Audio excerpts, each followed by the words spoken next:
Okay. Narito po tayo sa pinagkagapasan ni Brother Manny. Ating magiging last vlog dito sa Tarlac, Santa Ignacio. Malungkot na yan kasi aalis na ako. Talaga. Wala nang istorbo. Pero alam niya dito ay meron daw. Ano kaya kaya man eh? Yung anong puno yung tinatamaan ng kidlat dito?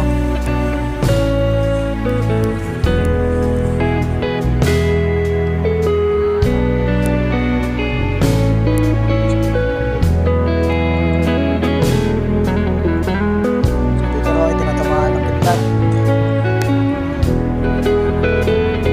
Tinamaan ng kidlat na namatay. Sabihin, meron ditong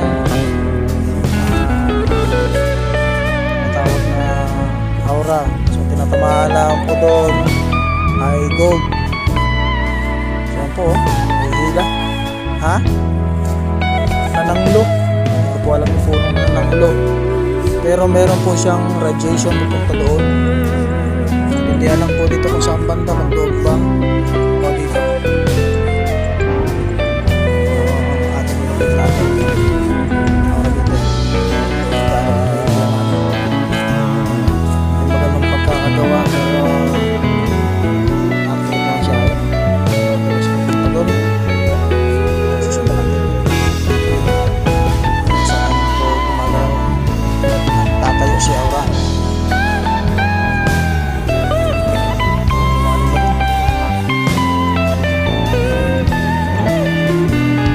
Lakas ang hila ko yung mali. Lakas ang hila. Baka dito yun. Tinatamaan. Yun. Nakatayo na si Auro.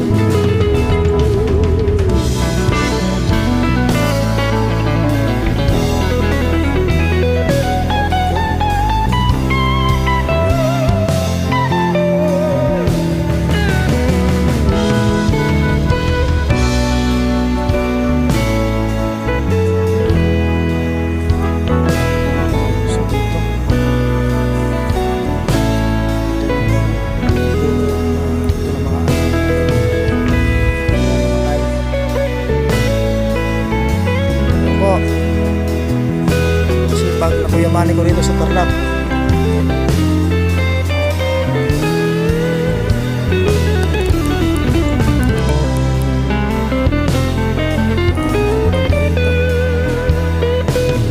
Tagal ng maraming chapel sa piling namin.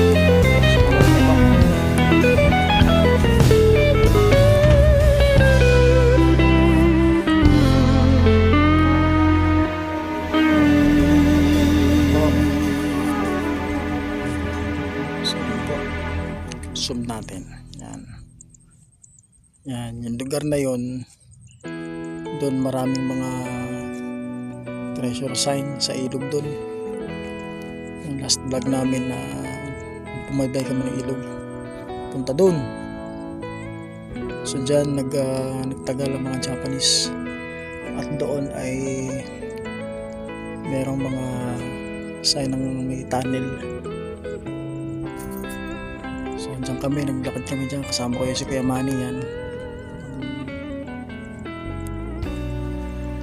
So yun po, shoutout po sa inyo, Joy TV, Dog Stay at Chupag nun, at sa lahat ng treasure hunter sa buong Pilipinas. Shoutout sa inyo lahat.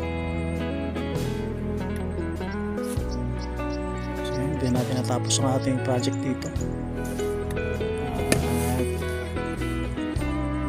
Nagkulang sa shop, at masyadong malaki kasi. Ito ay duglog ang nabuksan ng mayari sa kanilang bahay, dating bakso ng mga Japanese. So may bumalik na mga Japanese doon, may dalang mapa, hindi na nakausap yung may-ari. So yun po dahil tayo makakabalik pa uli ay tayo pa ulit tatawagin. So po, papuntang Kamiling, yung lugar na yan, papunta doon sa Kamiling, saan maraming mga politikong nakakuha din ng treasure.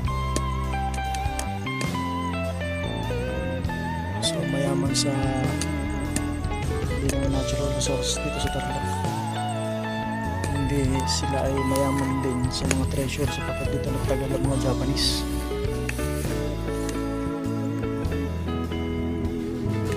So ganyan kaganda po rito pala yan.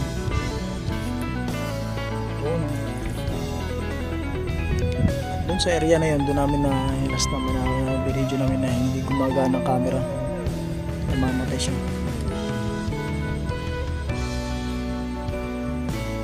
So ano po, maganda po dito. Tayo po babiyahin na po ulit ng